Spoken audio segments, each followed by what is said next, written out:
yesterday, or emailed yesterday. And I was really impressed with your segment that you had earlier about World War One. Yes. And I thought, oh, this is great. I got to talk about World War One with Yep. you, because it is really like I would imagine that probably Europeans are taught the importance of that war, but in the U.S., I don't really think that, I think it's really giving short shrift, because really World War One was the defining event of the 20th century. It really was. It changed everything, and most of us don't really appreciate, at least in this country, don't really appreciate how important it was, and how all the different things that led to it. All the different things that came out of it, including World War II. World War II was just really a continuation of it. But it was basically I know it's a tired old phrase, but it was basically a completely new world order that came out of it.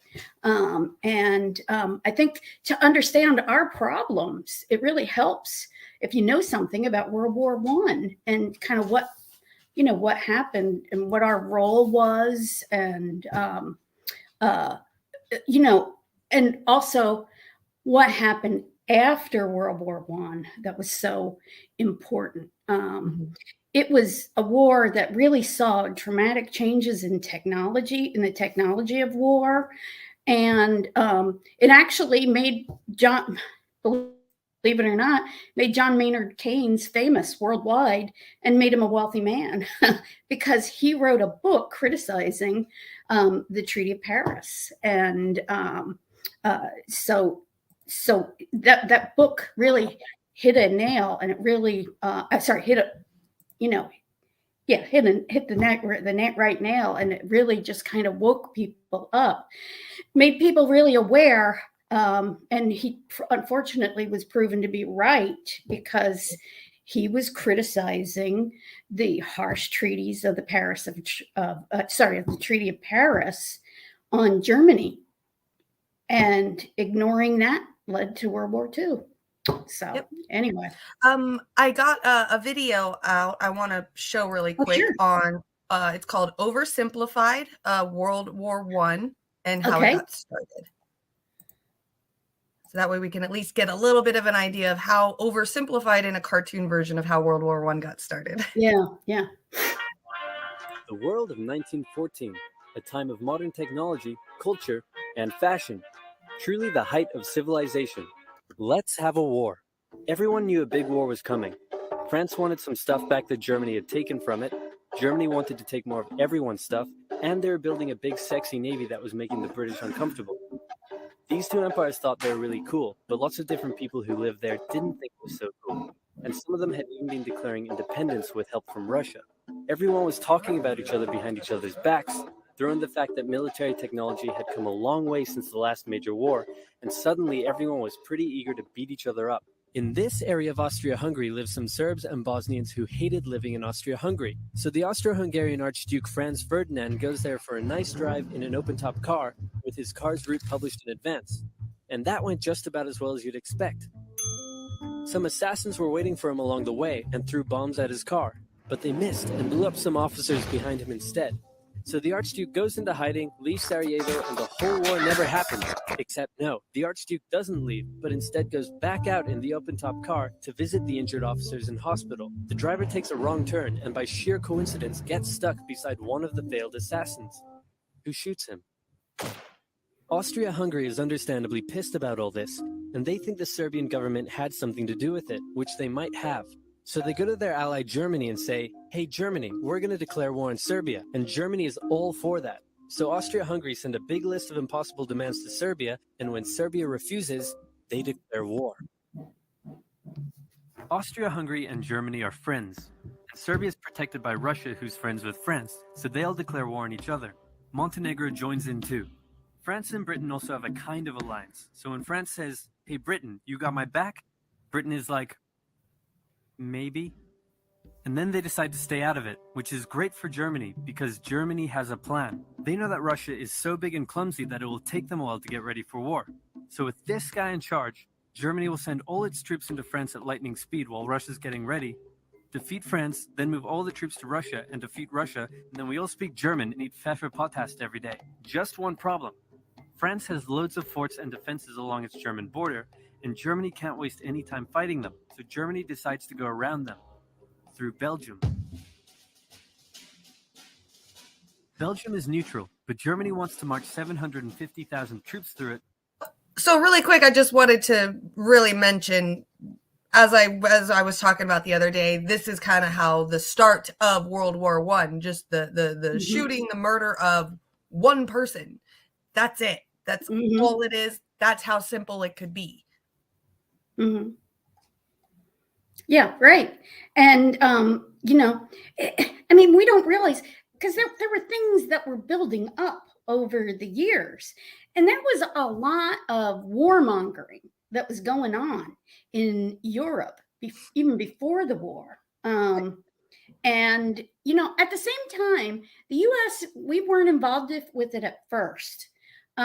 We came in towards the end. But, you know, at the same time, we had kind of been through some of this whole thing. I mean, a lot of what what was behind this was Germany was trying to become an empire. Germany had really only consolidated as a country like in the 1870s or something, the Franco-Prussian War. And that's when it took Alsace and Lorraine. And so there had been these tensions, but, you know, there was a lot of warmongering. And, you know, just a lot of generals saying we need to push. And then what happened was Kaiser William, who he actually was the grandson of Queen Victoria, and he was cousins with, you know, the King of England and the Russian Tsar. He had like a personality problem because when he was born, he I guess he was breech and they pulled him out and they like disfigured one of his arms. And he was treated badly by his mother, who was, I guess, one of the children of Queen Victoria. He probably ripped her a new hole coming out the wrong way. Yeah. And yeah, probably so. Right? Yeah. I couldn't imagine my baby's coming out feet first. Yeah. And so anyway, he just had this insecurity, you know, and he kind of felt like he needed to be, he wanted to try to make Germany just as good as like England and Russia. And so he was trying to build up the Navy and stuff like that. So there's these pressure, you know, there was this pressure cooker situation that was happening around Europe in different ways, but you're right. It took one thing that just kind of set it all off, and the whole freaking world was at war eventually. Yep. Okay, let's finish watching this. To get around France's defenses, they're hoping Belgium will just kind of sit down and shut up, but they don't. They fight back, and they're pretty good too, so they slow the Germans down. What's worse is that Britain shows up, and they're pretty pissed that Germany's invading neutral countries. So now Britain declares war on Germany. So Germany push on through Belgium and commit some atrocities along the way. They also wear spikes and sometimes skulls on their uniform. So if you're trying to not look like the bad guys, good job. The Allies have a propaganda extravaganza, and this starts having an influence around the world, notably in America. The US President Woodrow Wilson sees himself as a bit of a Jesus figure and spends most of the war trying to get everyone to just hug it out. But there's also a large population of ethnic Germans living in the United States, and when the war first broke out, they were like, yay, Germany. But now that they're committing atrocities in Belgium, they're less enthusiastic. Let's play Spot the French Soldier. Did you see him? Easy, right? He's wearing a bright blue uniform with red trousers. And do you know who else spotted him easily too?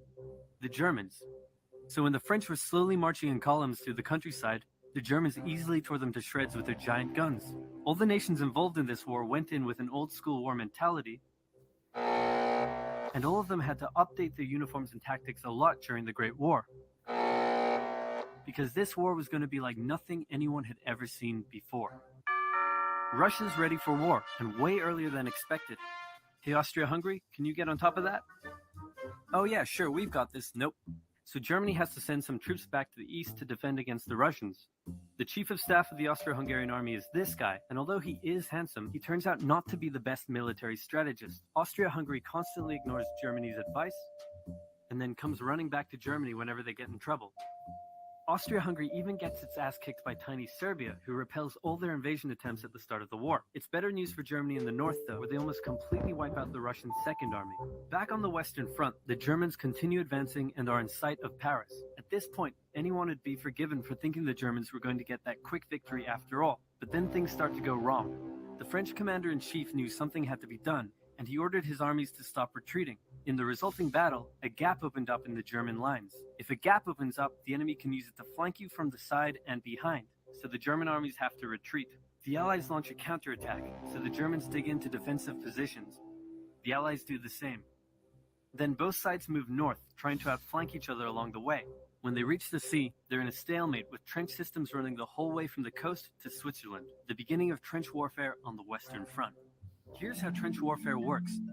Two opposing lines of trenches with no man's land in between. One side would pummel the other with hundreds of thousands of artillery shells, sometimes for days at a time. This had a huge psychological effect on the soldiers, leaving many shell-shocked.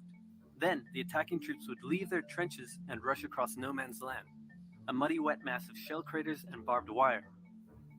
The defending trench would unleash machine gun fire on the attackers, inflicting thousands of casualties.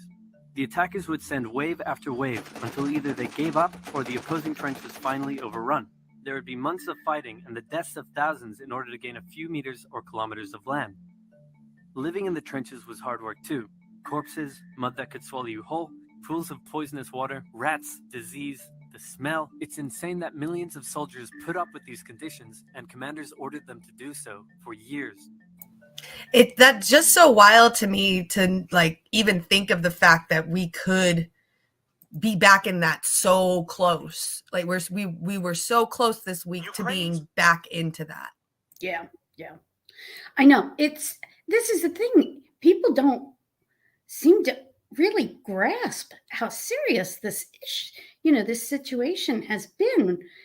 We've been playing with World War III for really 4 years now because of the way the U.S. has handled, its relationship with Russia and NATO. It's just, and as I said to you in that one message, one of the things that's really bizarre that people haven't really seemed to put together is part of what made that war so bad were these alliances that they had made with each other. And so, Britain comes in to defend France and Russia comes in to defend Serbia. And, when you have an alliance like NATO, well, everybody's really just kind of, what it is it's an entity to be against Russia. Right. And so what do you expect is going to happen? If everybody in Europe is in NATO except Russia, and we want to pick a fight with Russia, what do you think is going to happen? It's just so discouraging. So, and we even saw it this week, how close we were. I want to share that as well. If you guys, everybody that was watching the show, went and looked up after that missile hit Poland. We went and looked it up on Twitter. We looked up people that were researching it, found out that it was an S-300, which is a defense missile. It's supposed to stop missiles from coming. It ended up going the wrong way, hit Poland. And we knew it was because an S-300 is what Ukraine is still using. Russia had started using S-400s. So they've upgraded their systems. And because Ukraine used to be a part of Russia, they were able to get the S-300s, and that's why they still have it. They haven't upgraded because they're not part of Russia, and Russia's upgraded. So that's how we knew it wasn't a part of Russia. But then you've got which is what I'm going to show, even though we all knew it wasn't Russia. We knew it was Ukraine. Even, the top NATO people even had a meeting and said that they knew it was Russia. Zelensky still went out there and was like, this was Russia. This was absolutely Russia. You guys need to help us. Send us some more machines. Send us all this. And this is kind of like what really scared us to think that, okay, this is possibly World War III, because even though we knew it, it seemed like the warmongers were like, yeah, let's just keep it going, And so here is the little news brief of Zelensky asking for more weapons. President Zelensky is digging in this morning, insisting that his country didn't fire, accidentally or otherwise, a missile that crossed into Poland.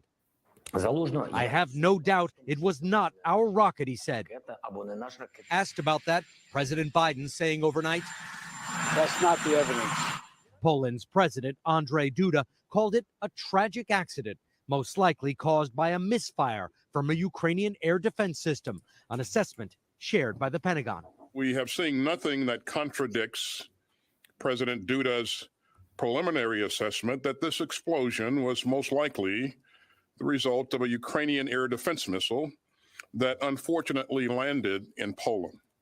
But the U.S. and NATO nonetheless blamed Russia for the incident, suggesting Ukraine was only using its air defenses after Russia had launched a barrage of missiles targeting Ukraine's infrastructure. Like this attack in Dnipro this morning. And that's the question that, here, let me replay that really quick. Defenses after Russia had that unfortunately landed in Poland. But the U.S. and NATO nonetheless blamed Russia for the incident, suggesting So- Ukraine was only using its air defenses after Russia had launched a barrage of missiles targeting Ukraine's infrastructure. So that part really quick before we get into the next part of this, do you think that there's still even a smidgen of a possibility of World War III because of now the change of mindset with these guys? They're saying, it wasn't Russia, it was Ukraine, but Ukraine was using it to defend against all these missiles from Russia. So do you think that Poland is going to allow Ukraine to do this and not have anything to pay for it? Or do you think, because Russia was so mean to them that now Poland is going to join in on it? And then if Poland joins in, now we've got NATO in it, which will cause World War III. Yeah. Well, I'm not a military analyst. So my opinion is really not worth a whole heck of a lot. But Yeah. Yeah, I mean, it seems, I don't know, it seems like we've been, maybe there's probably some forces in the White House or, in the military in the US that are really trying. It seems like they're really some people are really trying to, show some restraint with this. But then you have these other people like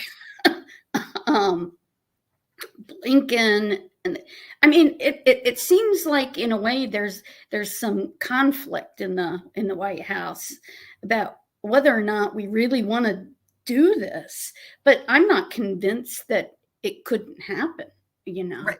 Right. And we just continue. We've continued to make it worse and worse and worse by like trying to bring Finland in, and I mean, honestly, and it's what's tragic is that Americans have so little insight into themselves in understanding that, like my generation, we grew up believing the Soviet Union, being told the Soviet Union was this terrible country, that they didn't respect civil rights, and they wanted to take over the world, and their news was their news was nothing but a communications arm of the government. It's like we've become a lot of that ourselves. Yeah. And but the thing of it is they were just people trying, to protect themselves, I mean, and Russia was invaded a couple of times by Germany. Russia has been really, I think they've shown a lot of restraint, and I think the average American really doesn't, have any real understanding of how much we've been brainwashed, and how vulnerable we are to being taken advantage of by people in our government who want this war. So Yeah, and that's what I wanted to show this next little really quick clip as well on here, because it's like we know that the war is happening, but we don't see it here. So here, let me play this really quick and then I'll talk. Like this attack in Dnipro this morning. Something like that. Just really quick, 3 seconds, something as simple as that. That really stood out to me this morning, that video, because that's just a normal street, normal people are driving on, and a bomb goes off. And I think it's because of the fact that Americans don't see something like that on a regular basis here on our own grounds, that Exactly. it hasn't hit reality for us yet. Right. All we have to base off of is 9/11, and we're still like it's like we're still living through that all the time. Like, imagine if something like that was to happen every single day on your land, like these people are dealing with. And I think that's why Americans are so okay with these wars and not fighting back against the politicians and the corporate owners that are wanting these wars, is because we haven't seen something like that on our own land. I think that's a really good point, Jimmy. I read a book maybe a couple of years ago, and I can't remember what it was. It wasn't that great of a book, but it was a book about geopolitics. And I had never really thought about it before. And I guess this is maybe kind of dumb, but the United States is so unique in its geological position, because we have two huge oceans on both of our sides, and then we have friends on the north, in the north and the south. So we're really kind of like invincible for some kind of like a land invasion. And so but when you're a country like Russia, and I'm not trying to be like just pro-Russian or anything, but I'm saying this is a time when we need diplomacy, and part of diplomacy is having some empathy for the other side. And we never have any empathy for Russia. We just go after them just because really what it is because they have a different worldview, and there's nothing wrong with that. Absolutely not. All right, let's finish watching this. I don't know all the facts. We do know one thing. This tragedy would never have happened but for Russia's needless invasion of Ukraine and its recent missile assaults against Ukraine's civilian infrastructure. Russia quickly tried to capitalize on the confusion, accusing its enemies of whipping up hysteria. Russia's UN ambassador saying this is not just an international attempt at disinformation, but a conscious attempt to bring NATO into direct conflict with our country. Russia says the missiles it launched against Ukraine were at least 20 miles from the Polish border. While much of the world's attention has been focused on this cross-border incident, here in the city of Kherson, which was just recently taken back by Ukraine from Russian forces, they're still trying to figure out how damaging the Russian occupation was. And just this morning, I was at the Fine Arts Museum here, and I went in with the director. It was the first time that she went into her museum since the Russians were driven out, and unfortunately, the museum was looted. She says around 10,000 pieces, perhaps more. Just a little more casualties of war, I guess. I think it was just the first part that I was wanting to talk about. Okay, so those are all the videos that I have to at least show about this information. I just thought it's so scary to me how close we could have came to all of this. Mm-hmm. Yep. Yeah. And we're still warmongering.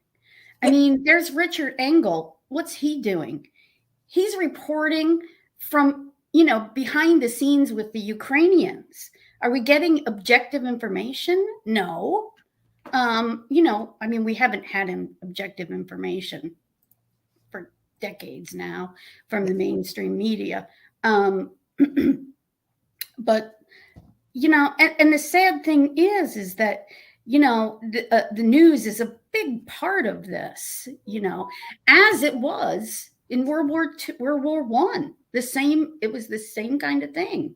There's actually a great quote. I was looking at another video, a different video, about beginning of World War I. And by the way, I love that video that you had. It was great. It really did a great job, in capturing all that information and presenting it in a. I love the infographic stuff. Yeah, great. That was really great. Now what was I going to say?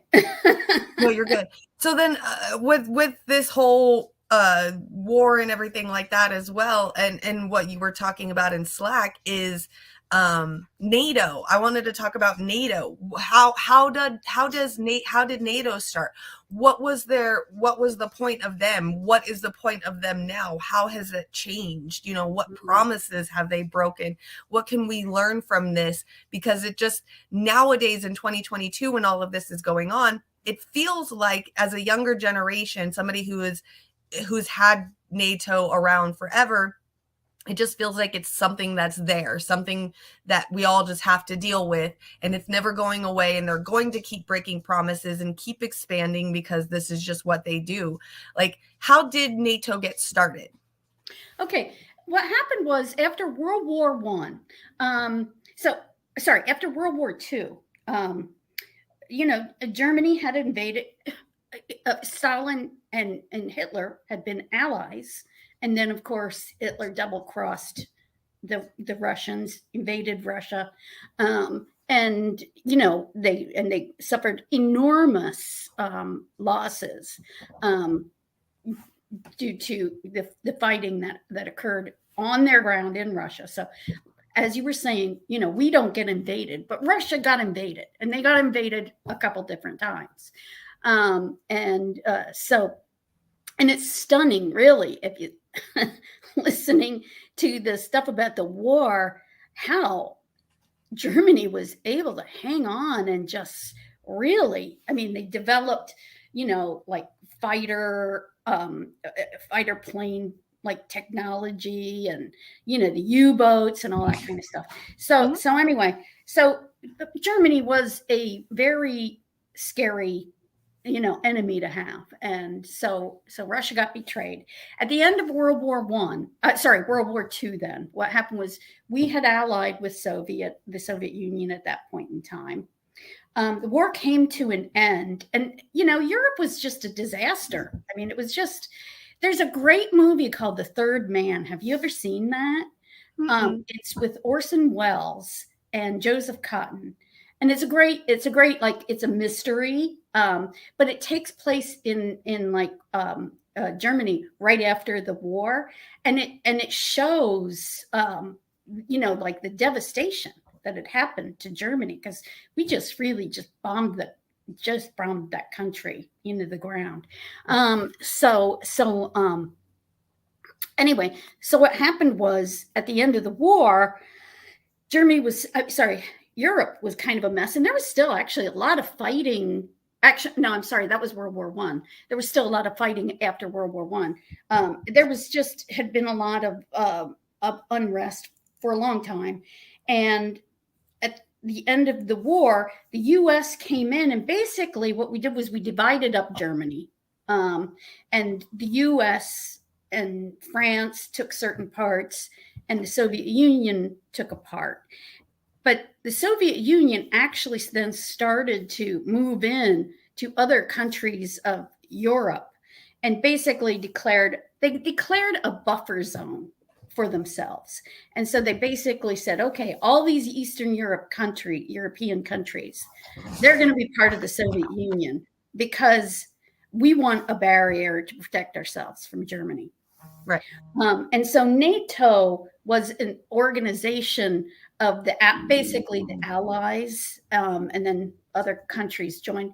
But so the point of NATO was to provide a defense of Europe in case the Soviet Union decides to expand. Now, I don't know that there was ever any real evidence that it was going to expand. They kind of felt like protecting themselves. But, you can understand how there would be a lot of concern about that. And there was still a lot of fear of communism. And so, especially in the, in the U.S., business interests and political interests. So, and then of course, I think, certainly by the end of World War II, if not long before, the military industrial presence really, it started to really take shape and take form and really express its interests.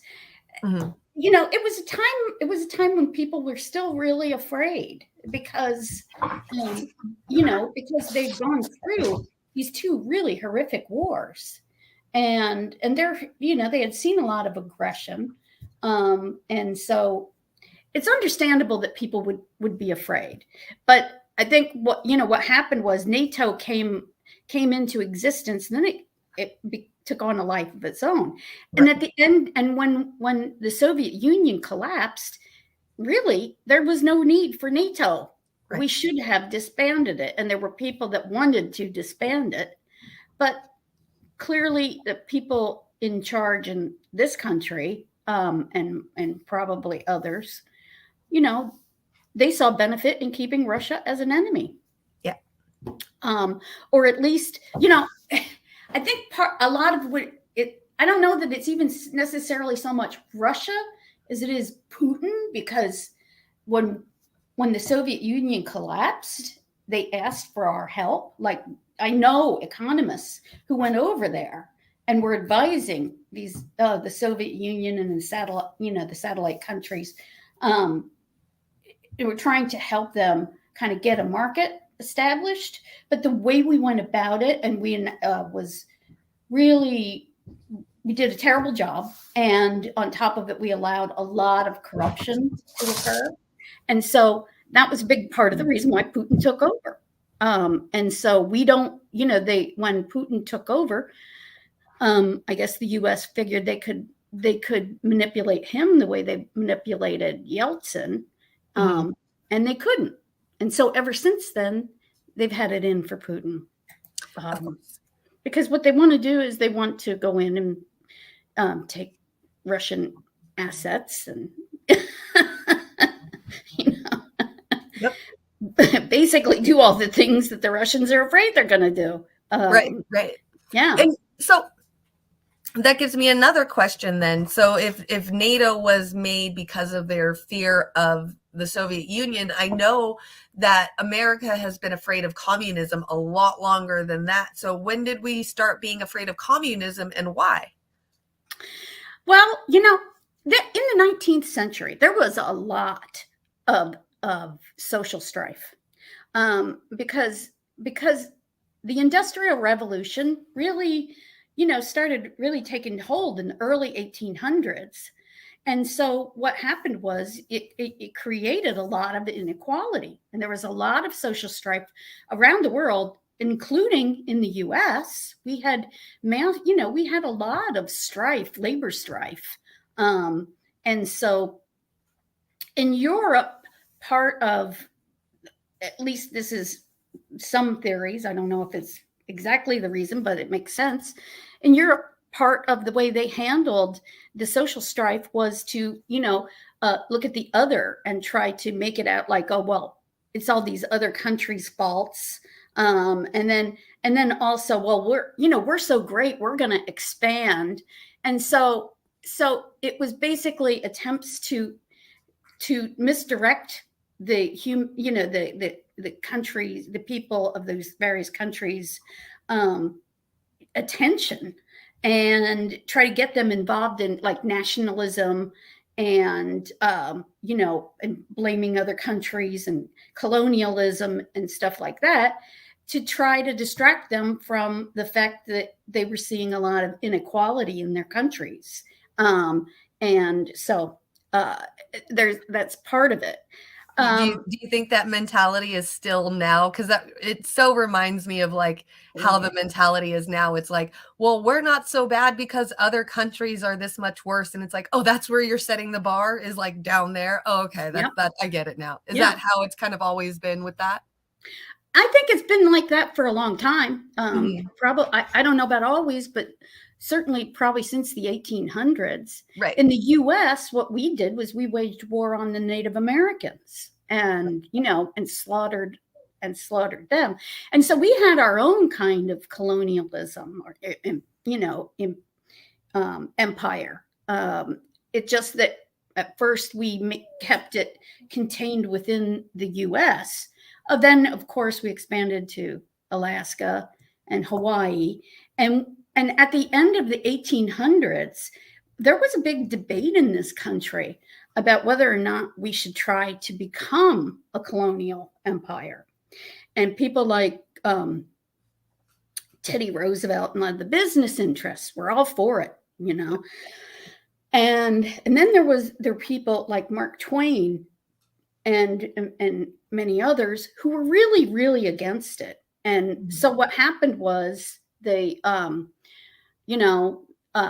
Hearst dreamed up the stuff that led to the Spanish-American War. We took possession. We need to liberate them. Yeah, the liberation run. Right. Yeah. Right. And I think you had covered this before about the Philippines. Yep. So what happened was, basically, I think Spain was just, they just were like, okay, whatever. And so we took over, the Philippines and Puerto Rico, and and so I think that's the way that we were able to do it, is tricking the regular people who would otherwise be completely against, colonization and the ruining of cultures in those countries, is using the words liberate. And that makes people think, oh, we're freeing them. We're making them, like us, which is the same as colonization, just using a different term. So yeah. And the Filipinos, they were already involved in their own independence movement. We came in and like you said, acted like, oh yeah, we're your best friends, here to help you out.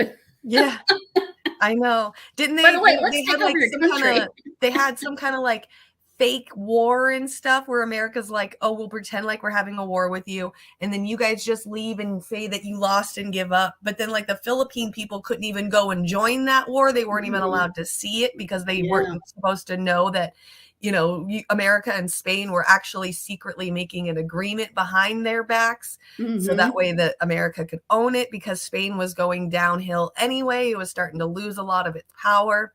So, or Italy, sorry, I think it was Italy that was controlling No, it was Spain. It was Spain. Okay. It was part of the Spanish-American War. Yes, the Spanish-American. So yeah, it's wild to me, like the manipulation and the verbiage changing just to get people to come. And it feels like with NATO and the expansion of NATO, and now with all this whole stuff, we just got through with 20 years of Afghanistan, of being literally in a war and blowing up entire Middle East countries over an event that happened in the beginning of 2000 that had nothing to do with those countries. They had no involvement whatsoever, but they're the ones, because, they're brown and they wear those clothes and they're like that, then they're just as guilty or something.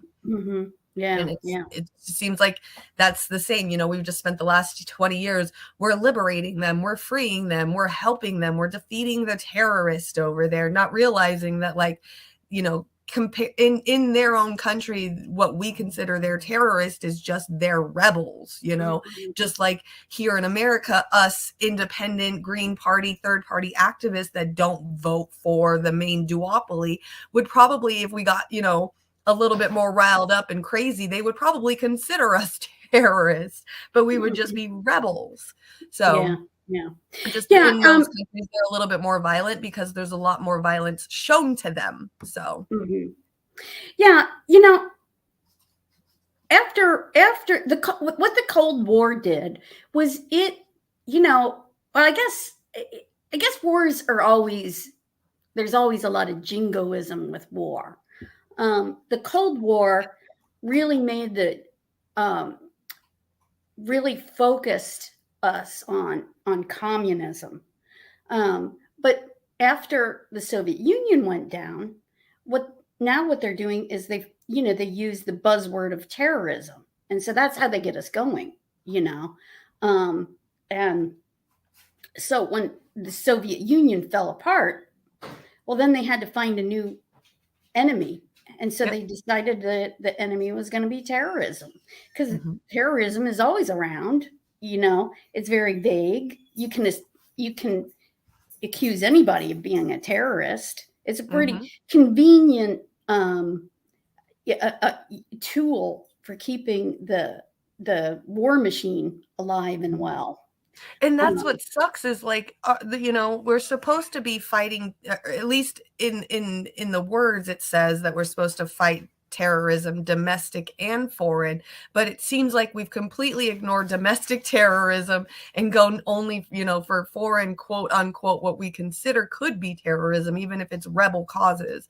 So, but we ignore the American ones. We've got school shooters, mass shooters, we've got, serial killers, we've got all kinds of, people out here in America that are doing things to Americans that could be considered terrorism, but we completely ignore that part and just worry about colonizing other countries in the name of terrorism. So, yeah. And that's what sucks is like our mindset has been manipulated into thinking that the terrorism is the others out in somewhere else. And out here, it's just a bunch of people with mental health problems that need help. Yeah. Or you because there's crazy people, you quote unquote crazy, because I don't want to say they're crazy people, because they're not. There's quote unquote crazy people out there, so I need more guns. That's more of the selfish mentality of it. Right. Yeah. Yeah. Trying to fix it. Like, that's why a lot of us activists are always like, let's fix here instead of worrying about all these other countries. So Right. Yeah. And, I mean, what we're doing in those other countries, for the most part, is just taking advantage of them. I mean, we say that it's terrorism or this, that, or the other thing, when really, like in in Central America, there's all these issues, but it's really what it really is about protecting American corporations in those areas, and so there's just basically the buzzword that they use. For a while it was communism, now it's terrorism, but it's really about making American corporations rich. And I guess there's less concern here because right, we're American. Yeah, as long as you're not a person of color in America, you're good. Yeah. So, but it's really sad. Yeah. And I mean, there is mental health issues in this country, but there's so many other things that are wrong. And unfortunately, when they do direct attention to the American people, they tend to focus it on the left more than anything, because basically our government's been anti-progressive. Yeah, exactly. We're like progressive, anti-American, terrorist, communist activists in America now. Yeah, you're right. The left does definitely get the shit end of the stick when it comes to anything. I got one more video I want to share since we're talking about NATO. It's called The History of NATO, and I'll put it on a little bit faster than normal. Put on 1.5 speed. That way we can go through it fast. The victory in Europe and rejoicing all over the world is the greater because of the recollection of the triumph of Nazi barbarism and its final overthrow. But the celebrations didn't last long. World War II had left a trail of destruction in Europe. killing 36 million people, many of them civilians, and displacing millions. The end of the Nazi rule had also paved way for the Soviet expansion in Eastern Europe. The Soviet Union was emerging as a superpower. This had Western Europe and the US worried. Tensions were high and political instability was gripping Europe, with Germany at the core of it. Despite their differences, the UK, the US, France, and the Soviet Union came together in 1947 to decide on Germany's future. But there was little success. Following the failed meeting, this guy, the then UK Foreign Secretary Ernest Bevin, was committed to finding a solution. The Western powers had to organize themselves to defend against Joseph Stalin's expansionist ambitions and the Soviet military power. A year later, Bevin's persistence led to the formation of the Brussels Treaty, signed by Belgium, France, Luxembourg, the Netherlands, and the UK. The treaty aimed to show cooperation among Western European countries and encouraged the US to join the alliance. On April 4, 1949, the US did join. The North Atlantic Treaty was signed in Washington, D.C. by 12 countries. Then US President Harry Truman underlined the purpose of the treaty. To maintain friendly relations and economic cooperation with one another. To consult together whenever the territory or independence of any of them is threatened. And to come to the aid of any one of them who may be attacked. So what exactly did Truman mean by this? Here's the thing. Article 5 states, if a NATO ally is the victim of an armed attack, each and every other member of the alliance will consider this act of violence as an armed attack against all members and will take the actions it deems necessary to assist the ally attacked. In 1952, more countries joined NATO, Turkey and Greece. Then 3 years later, West Germany followed. This was the last straw for the Soviet Union, and it responded by forming its own alliance.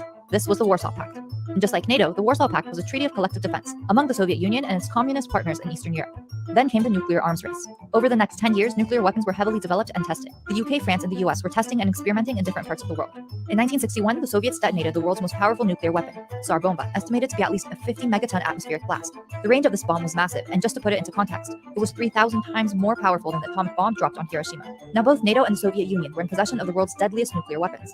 They were both capable of using these weapons of mass destruction, but an attack on the other would be suicide, as these weapons were enough to wipe out both sides. It was a danger everyone was aware of, and as a result, a non-proliferation treaty was signed in 1968.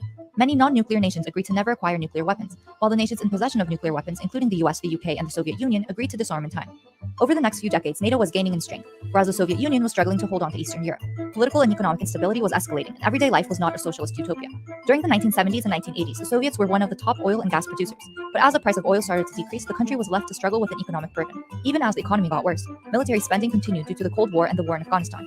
The world was advancing in research and development, but the Soviets were making little progress. Rallies were being held in Soviet-ruled Eastern Europe. The revolutions of 1989 in Poland, Hungary, East Germany, Bulgaria, Czechoslovakia, and Romania gained momentum. Following weeks of civil unrest, the East German government gave in. On November 9, 1989, citizens of East Germany were allowed to visit West Germany, and in the joy of reunification, crowds climbed over the Berlin Wall and started to bring it down. With countries declaring independence from the Soviet Union, the Warsaw Pact started to disintegrate, and on December 26, 1991, the Soviet Union collapsed. After the collapse of the Soviet Union, was there really a need for NATO? After all, Hastings Lionel Ismay, the first Secretary General of NATO, had once said the purpose of NATO was to keep the Soviet Union out, the Americans in, and the Germans down. But NATO didn't disintegrate. Instead, it took on a new role. It saw itself as a source of peace and security and decided to expand its missions globally. As instability was slowly gripping Europe again, NATO found an opening and took on a peacekeeping role in Bosnia and Herzegovina.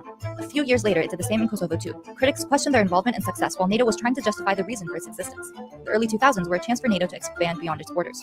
In 2001, specifically after 9/11, NATO invoked Article 5 for the first time, the same article that considers an attack on an ally as an attack on all members.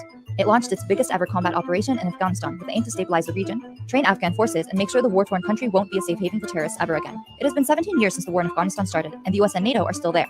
So are the Taliban and Al-Qaeda. It also had many missions in Africa, South Asia, and the Mediterranean Sea. But things started to change in 2014 when Russia annexed Crimea. Some say Russia was provoked by NATO, while others say it was pure Russian aggression. This was a wake-up call for NATO, and it started to take extra measures in the Baltics. So is NATO still around because the Soviets might come back? Or is it trying to protect its members from aggressive nationalism? Why do you think it's back?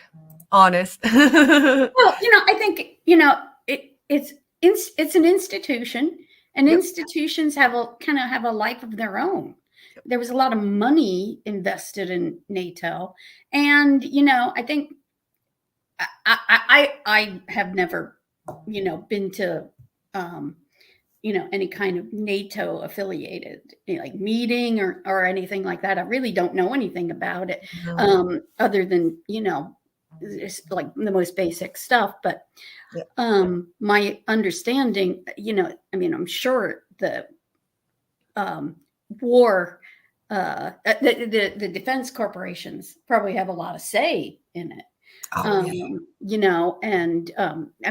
Some people say, and I don't know, I don't have a way of determining whether or not this is true, but some people say it's really just kind of a war manufacturing or war marketing, or war war equipment Yeah. marketing agency. And Yep. I mean, that would make sense. I could see how that can happen. Now, have you heard about the BRICS? Have you heard of that whole thing? Mhm. Yeah. Okay. So what do you think about that? What do you think that that's going to be a good competitive superpower to NATO? Do you think that that's going to cause like a division of the world, of separating into, you know, two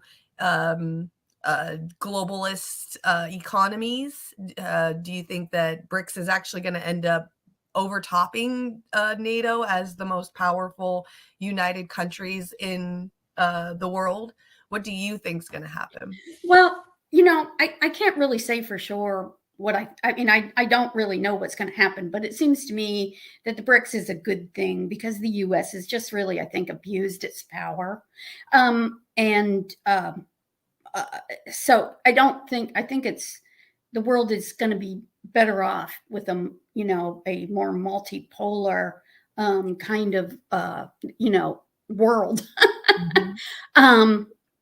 So you know, I hope that things, I mean, I would like to see something change. And to me, it seems like the BRICS, I can understand why they'd want to do it. Yeah. You know, and I think the US has really just abused its power in so many ways. So as an American, I don't really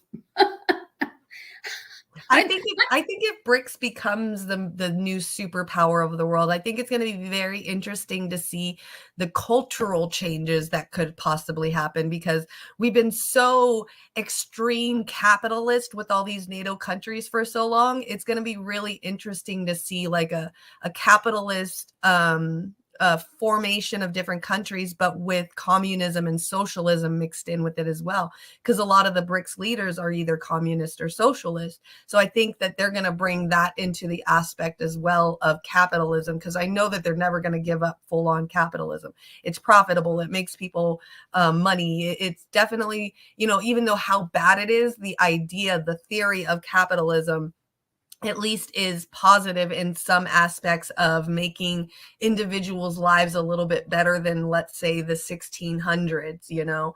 So I can see where that is, where the plus side is on that. But I also would love to see how, at least at some point in history, since it's not happened in history, some point in our future, to where we can see for our own eyes how well capitalism mixed in with socialism and communism could work in a globalist system. I think that's where my excitedness comes from, and hope that BRICS could possibly win, not just to see the failure of NATO and seeing the downfall of America, because that's just bound to happen. Rome fell, the Ottoman Empire fell. You know, big systems like this are bound to fail eventually, and the next one's going to come back up. I can't wait to see how that's going to show itself. Yeah. I'm super excited for that. Yeah. Probably not in our lifetime, but keep in mind that the world we're living in now is not the same world that we were living in, you know, for the first like 40, 50 years after World War II. You know, what happened was we really actually had that. We had a mixture of these, you know, what happened was, there were other things going on, you know, in terms of economics. There was a lot of complexity with the role of economics in all this. But what happened was, in the Western nations, it became pretty obvious, and especially in the US, you know, we had FDR was still our president through most of World War II. He died just before the end of World War II, but he had actually put in place a lot of policies that were going to continue after World War II. And one of the things that happened after World War II was there was a meeting at Bretton Woods. And that was a meeting where they basically determined what the international I guess you'd say, the world order was going to actually look like. And one of the things that they saw was we just lived through the Great Depression. We'd been through the 20s, World War I, the 20s, the Great Depression, and then World War II. And we saw how capitalism run amok had a big effect on creating this situation. And so Bretton Woods created a world that really was kind of a mix. And we had that too. In fact, when I was a kid, when I was growing up in the 60s and I was learning about the economy of the US, I was told it was a mixed economy. And it was, because there was a lot more government involvement in the economy. There was a lot more regulations on just so many things, like monopolies, Yeah, on everything. Yeah. And so we really did have a mixed system. And that's kind of part of what I've been trying to convey to people like you. I grew up in a great time. I mean, I'm not saying we should go back to the 60s and the 70s, but what I am saying is that we should recognize that the government can work with the private sector in a constructive way. The government can, have some, be able to manage the corporate sector to some degree, and can, take the interests of the people to heart. And in fact, we actually did that, and it made a very successful system.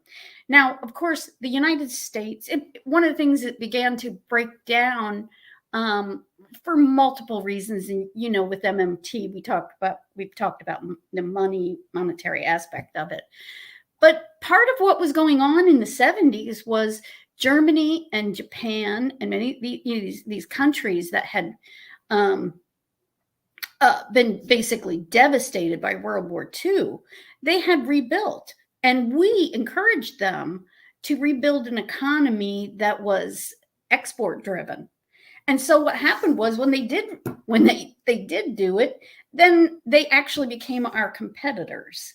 And so that was sort of part of what was going on in the 1970s, and part of what the difficulties with the economy was. It wasn't just like monetary issues. It wasn't just energy. The world was changing, and we really hadn't. I would say that our corporate culture really didn't want to face up to that. That there were changes that needed to happen, and so for a couple of decades, the U.S. Corporate structure just kind of allowed all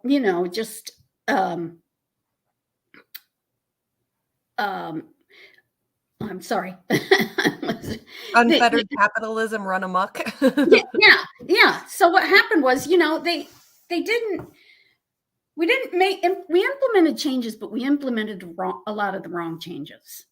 Now, do you think that they were doing that because that's how the system was done? Or do you think that all the things that FDR was putting into place, and when he passed, it scared them so much that they're smart enough to hire people to find loopholes in these, and were able to just kind of make it toothless, those laws completely toothless because of loopholes?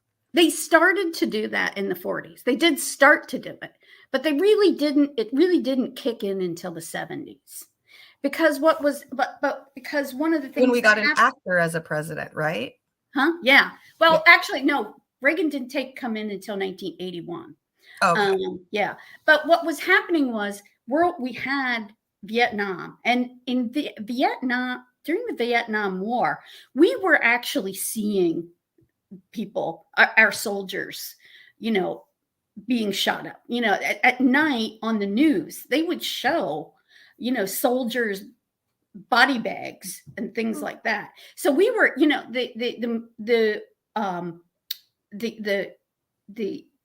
communications industry, the media was actually reporting on the war. And that was a big part of the problem because, young people were watching this. Everybody was watching it. And so young people didn't want to go. And over time, their parents, were seeing all this violence and stuff. They didn't want them to go. And then of course we had the civil rights issues going on. We had the women's movement, the gay rights movement started to come about. And then we had Ralph Nader, who, he wrote this book, Unsafe at Any Speed, about the Corvair. And he became a hugely influential in this country. We don't know, we can't understand how influential he was because after the year 2000, when he ran for president, since then he's been really sidelined publicly. Yeah. But American corporations were really afraid of Ralph Nader. And he was the Powell memo. That was really about Ralph Nader. A lot of it, not all of it, but a lot of it was about Ralph Nader, and a lot of it was about concern about young people voicing discontent about economic issues as well, and so they just decided. So what happened was that a lot of the wealthy people decided they needed to fight back. And so that's when we had the Powell Amendment. We had the destruction of antitrust regulations, and we had a lot of division within the country. I mean, the Vietnam War created a lot of division, but I would say that then it was really abused by people at the top. To create even more division. And then when Reagan came in, he allowed, what happened was foreign entities weren't allowed to own American media companies. Reagan came in and he changed that and allowed Rupert Murdoch to come in. And then we had the creation of Fox News.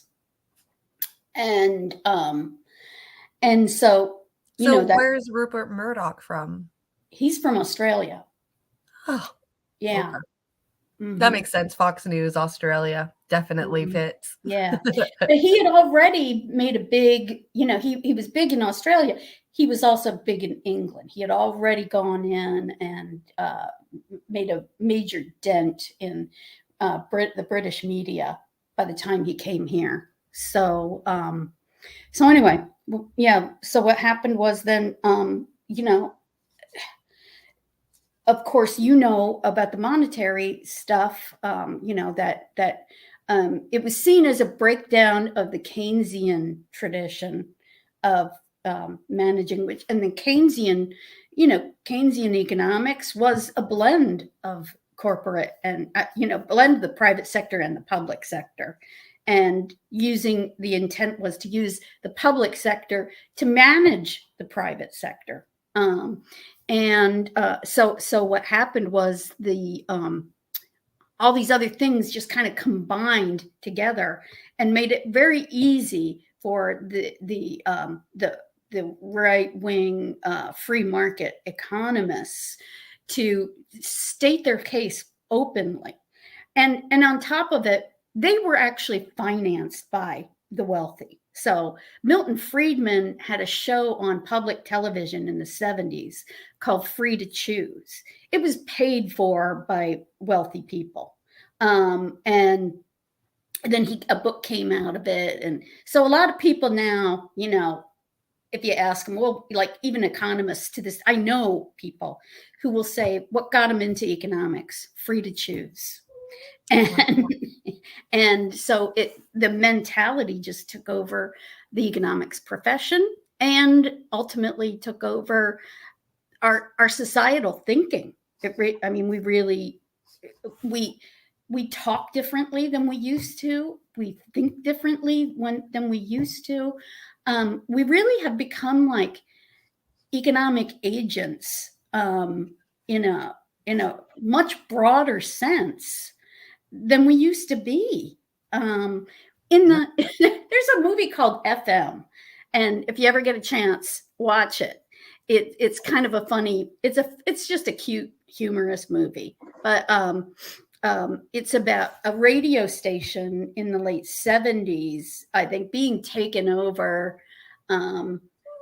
And they were going to like change the format or something like that. So these people, and it's just a small radio station. So the people that work at the radio station, they're protesting and stuff like that. And there's all this talk about being anti-profit and things like that. But it's just kind of funny. If you listen to that, if you watch that show, you'll see what the mentality was really more like. So when I was a kid, this was the way people were kind of brought up thinking, and then it all changed. So wow, it's Freedom Friday. Twitter's okay. That's go start in the comments section talking about Twitter's on autopilot today.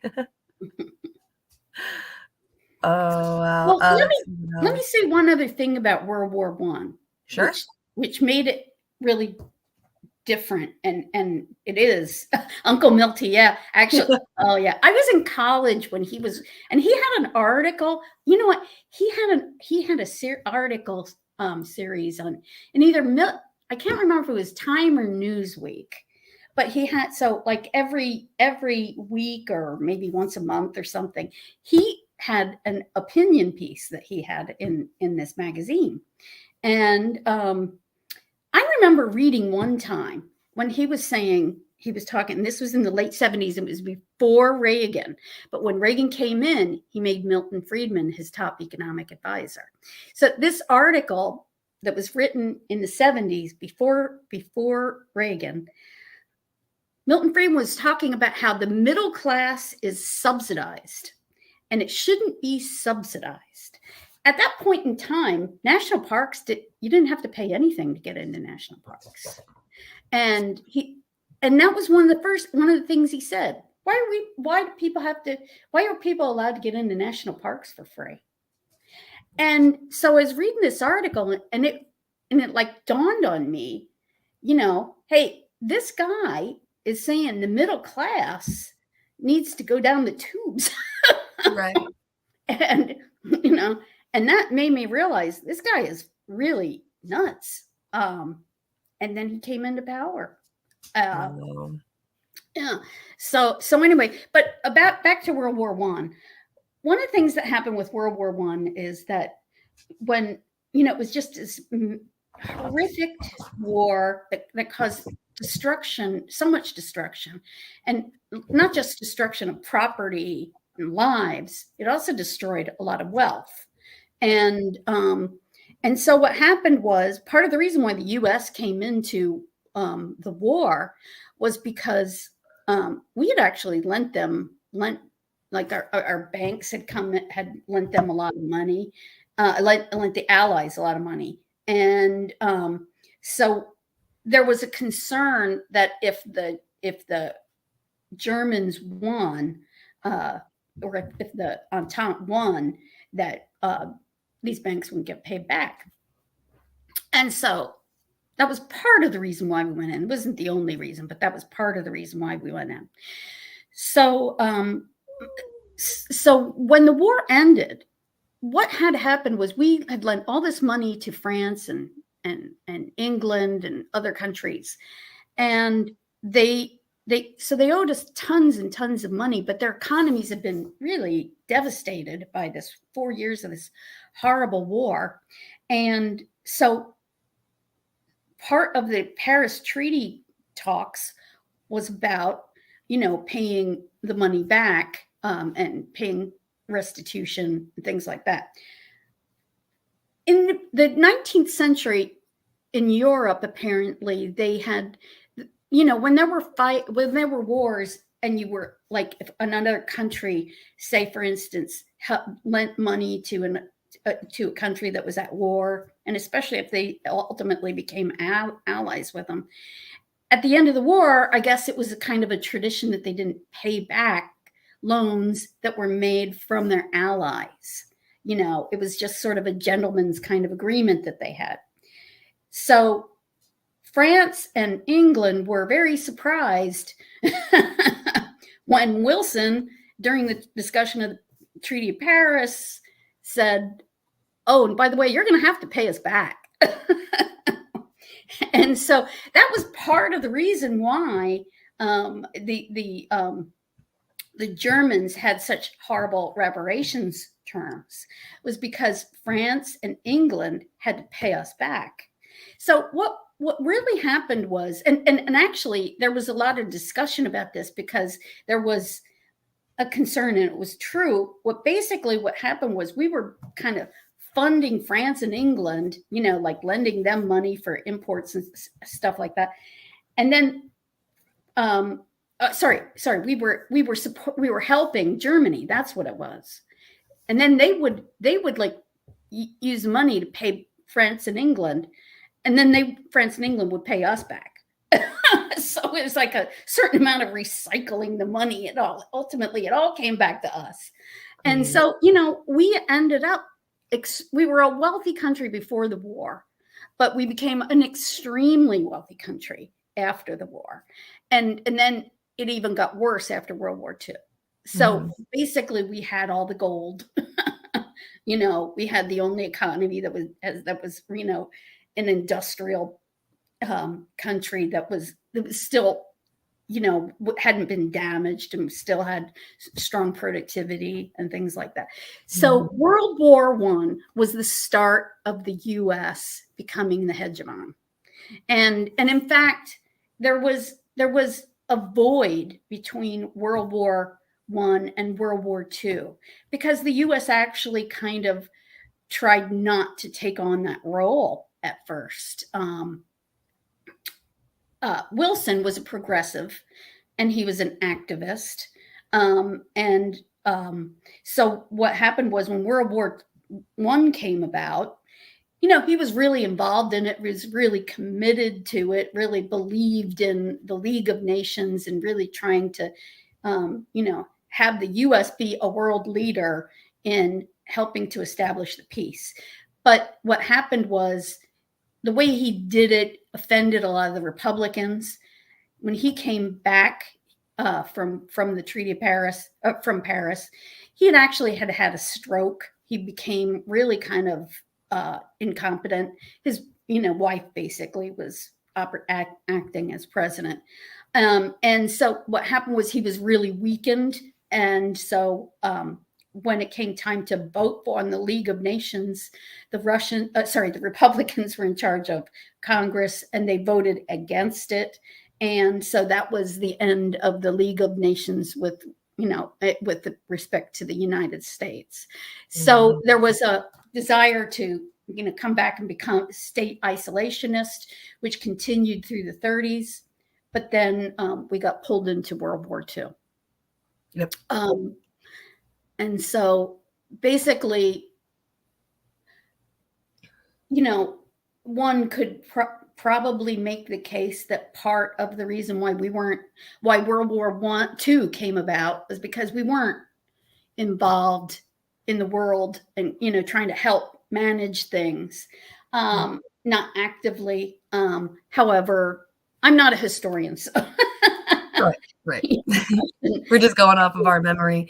So based on what you saw this week, this can be your final question. I don't want to have to keep you too much longer. You've been here over an hour already. Based on what you've seen this week, and based on what you've known from the past two wars, do you see a lot of similarities in the bigger picture of things? Yeah. What it is we're in a way, it's kind of different, because what we're trying to do now is we're trying to hold on. We're trying to hold on. And in a way, that makes us more dangerous. And so that's what's kind of scary.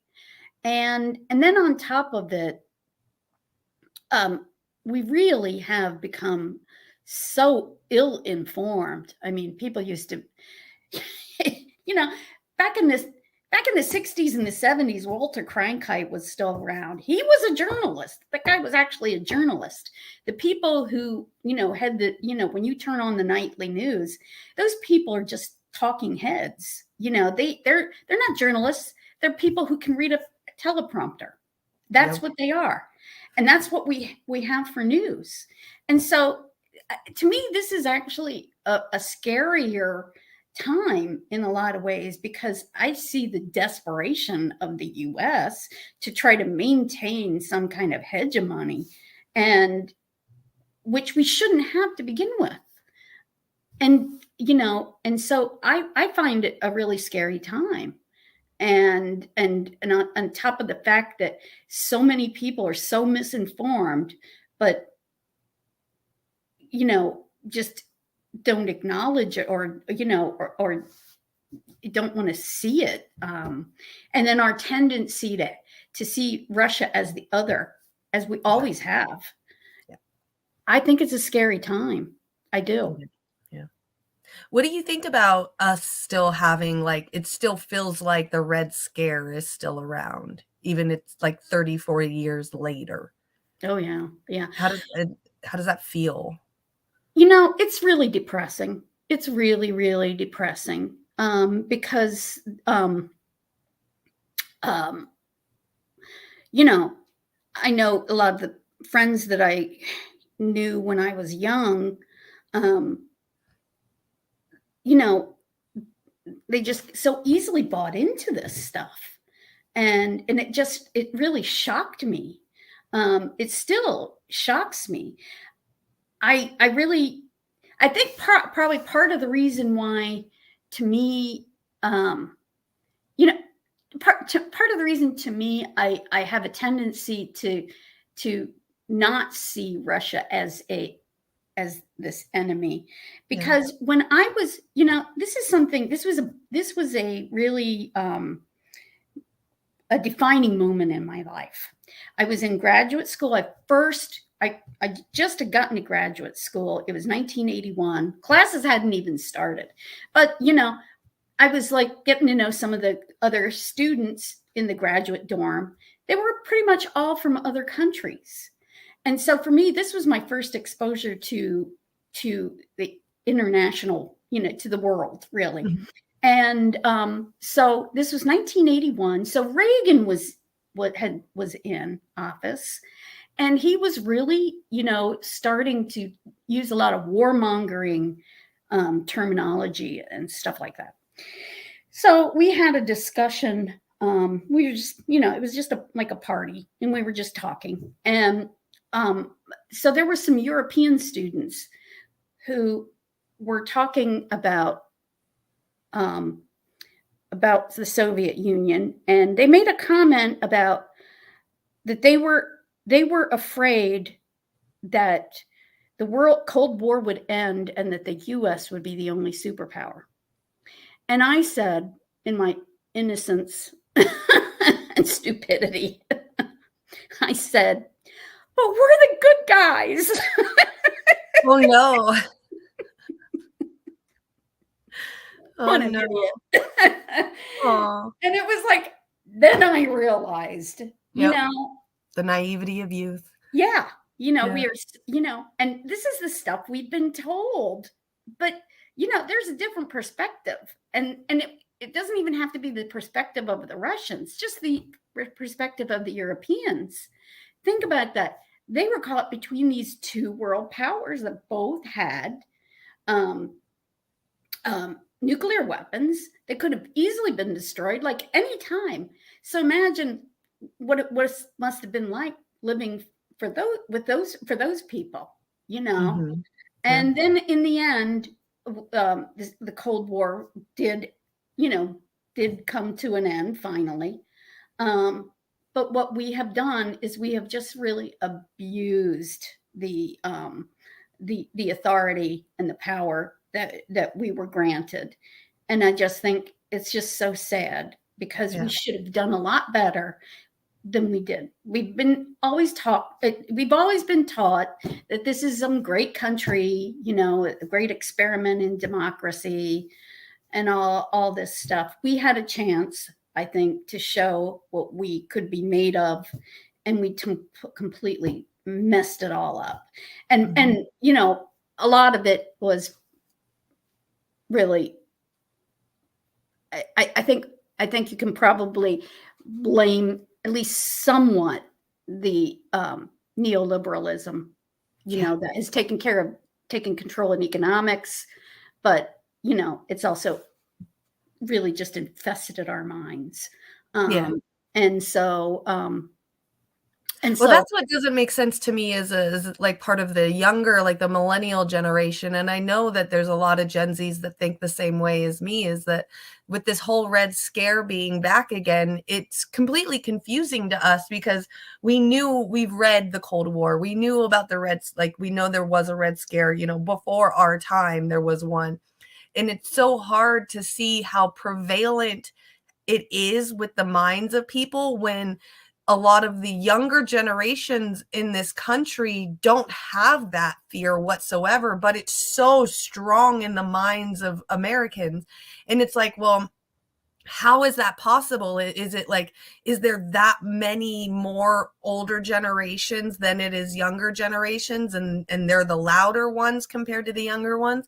Because none of us, like, I mean, even in my own, like, anecdotal evidence, I've worked with Russians. Most of my entire 20s was working with Russians. Russians owned the bars that I worked at. So I never really understood the fear of Russian guys. It all Russian to me. When I stereotype these Russian men that I know, they just remind me of like angry gun-toting American conservatives. They're literally the exact same breed to me. When I see like Russian men and American men, it feels like that same breed. So I just don't understand where, you know, these older generation conservatives are so dug into that Red Scare when they're so much alike. Like the only thing that's blocking you American men and you Russian men from getting along is like the language barrier, because everything else is in common. It's absolutely nuts to me.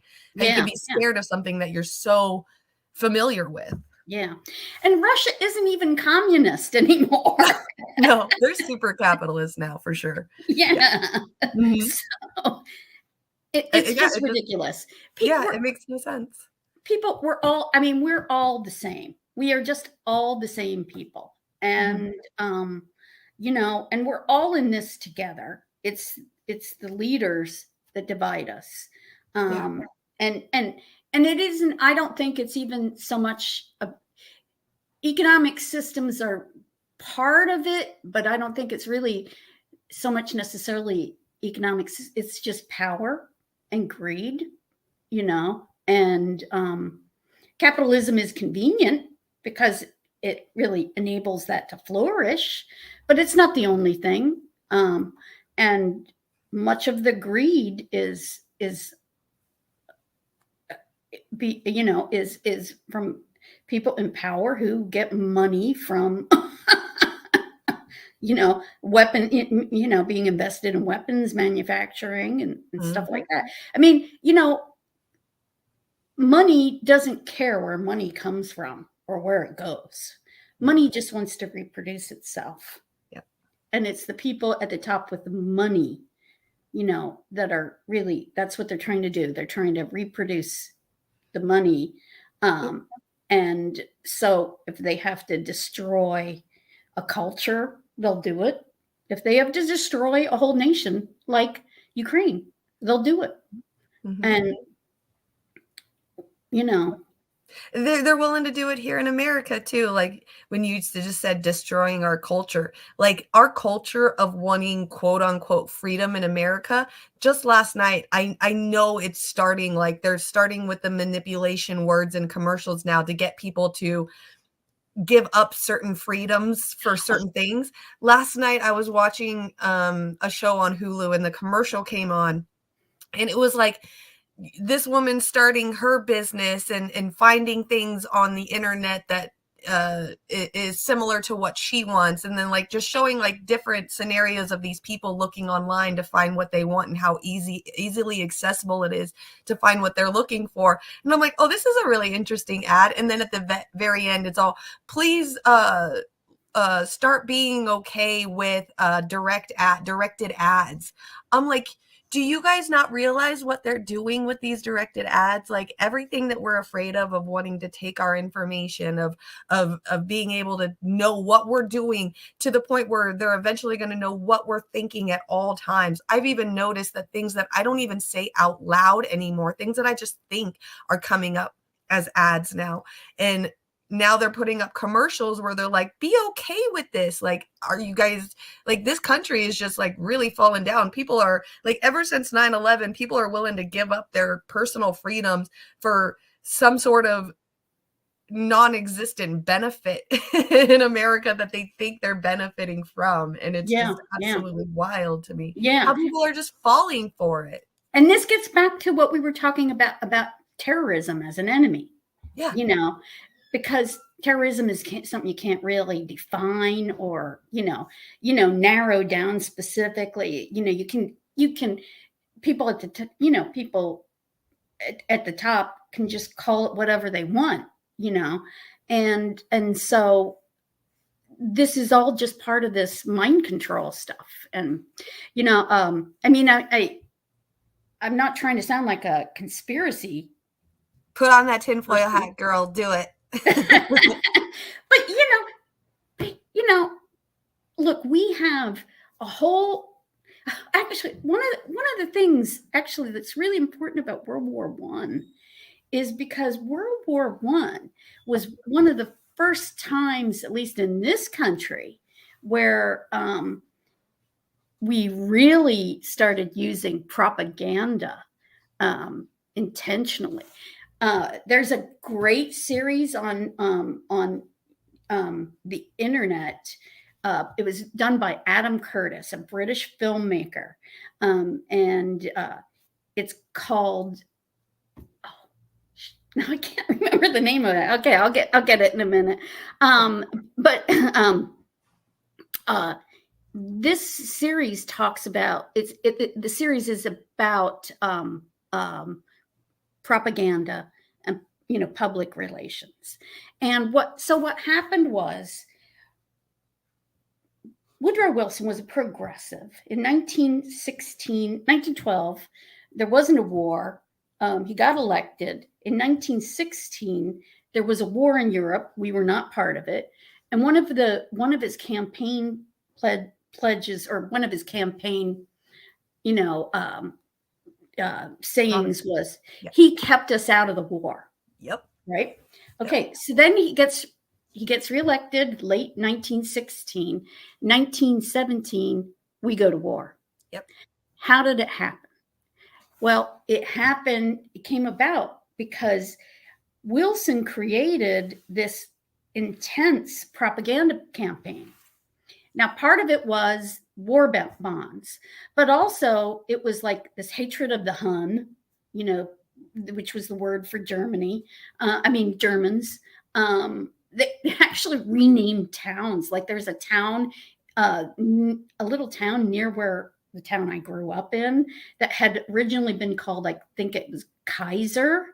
And so they renamed it to Quentin, which was the name of one of Teddy Roosevelt's sons. Okay. So they were renaming towns and streets and all kinds of stuff. Wow. But also what happened was Wilson pushed the idea of there should not be any talk against the war. And he hired a guy named Edward Bernays. And Edward Bernays was the nephew of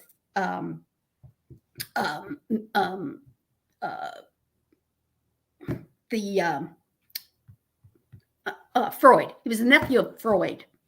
And so Bernays knew of the work that Freud was doing. Bernays lived in the US, but Freud was in Austria. Bernays was aware of the work that his uncle was doing. And he was actually using it and creating a new profession or new field called public relations. But at that time, it was just called propaganda. They changed the name of the profession because of the distaste of the word propaganda that came So about. now it's just PR. Yeah, now it's just PR.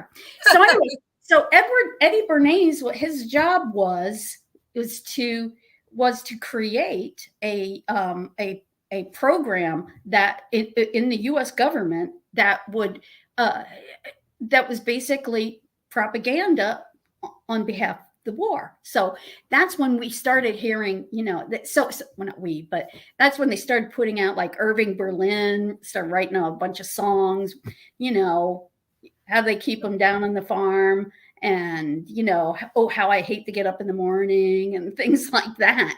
And there was all this push, and like movie stars were recruited to sell war bonds and stuff like that. But one of the other things that happened during this time frame was they created something called Palmer raids. Have you ever heard of what Palmer raids were? Sounds familiar. Okay, what it was is basically they passed a law that is it was a law that they brought back after 9/11, and it was basically I can't think of the word, but it was basically, don't talk bad about the U.S. government kind of thing. And so as part of that, what they did was they created this office that was headed by a guy named Palmer. And this office, basically, they started raiding. They started raiding offices of people that were raiding offices and groups of people that were progressives and were like labor union activists and stuff like that. So this is why Emma Goldman ended up getting deported through these Palmer raids, and a bunch of other people. Big Bill Haywood got deported, and he was a Native American. I mean, he was born in America, so he was a citizen of this country, but he still got deported. So they deported a bunch of labor activists and communist sympathizers and things like that. And so it was basically a purge of liberal people that happened in the late 19 teens and into the 20s. And so there was a real war against like labor unions and anarchists and things like that. And so what happened was people became, after World War I, people, I think, were a lot more leery about foreigners and stuff. And actually, World War I had put an end to the progressive era. Wilson had actually been a progressive, but when he took on this, he was like a missionary kind of person. And when he took on World War I, he took it on with zeal and completely abandoned the progressive cause and really went and was the opposite of it. Yeah. And so what happened was it was out of this Palmer Commission that the FBI arose, because J. Edgar Hoover worked for this Palmer guy. And so it was, World War I ultimately led to the the start of the FBI and, the career of J. Edgar Hoover. It just led to many different things. Yep. So it was amazing. So yeah, it just sounds like that's pretty much for the last 100 years, America has been slowly, like they're all, well, they're getting smarter. We're about to be technologically advanced. We got to find a way to put our thumb down on them, since we can't make them work 80 hours a week for slave pay. Mm-hmm. Mm-hmm. So now it's just a different whole aspect of it. Okay. Well, thank you. Now I want to Google the name of this this documentary. Really, okay. Adam Curtis has a whole bunch of different things, but and all of it is very interesting. He has a really unique style. but this one is really, really important. Of course, now I can't. Are you still not on any social medias yet? Huh? No, yeah, I'm not. It's called The Century of the Self. The Century of the Self. And it is really kind of like a history of propaganda. And so it's an excellent series. It's a 4-part series. So where can you find that at? You can find it on YouTube. Oh, yeah, just Google. That's how I watched it, and I'm sure it's still on YouTube. Yeah, I'm gonna write that down. Actually, yeah. So you said Century of the Self. The Century of the Self. Yeah. Century of the Self. All right, I'm definitely gonna be watching that today. Yeah, it's really great. Adam Curtis. He's done a lot of really interesting things. Like I said, he has his own unique style. Not everybody appreciates it, but it's interesting. And he makes really interesting points. So I highly recommend that that people watch that. So yeah, definitely going to check that out today. Watch it later on today. Thank you for stopping by. I'm sorry for talking your ear off. No, I love it. Come on now. It's my favorite. But I like talking about World War I because it really helps you understand what happened in the rest of the 20th century.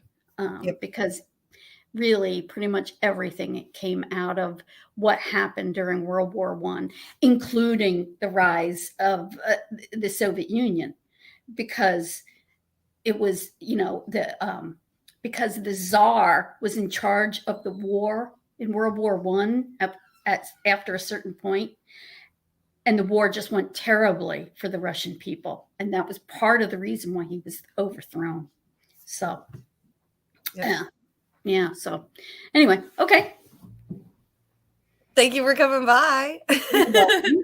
And you're still not on any social media sites, though. No. I'm sorry. I guess I should maybe go back on Facebook or Twitter or something. So just so people can let you know, like, I want to talk about this, or have them follow you because you're so smart and people need to know who you are and what you have to say. So actually, I like Instagram. I wouldn't mind going back on Instagram. Okay. Well, you guys keep an eye out for Sherry on Instagram. She's going to be there soon. Yeah. Do people use Instagram still?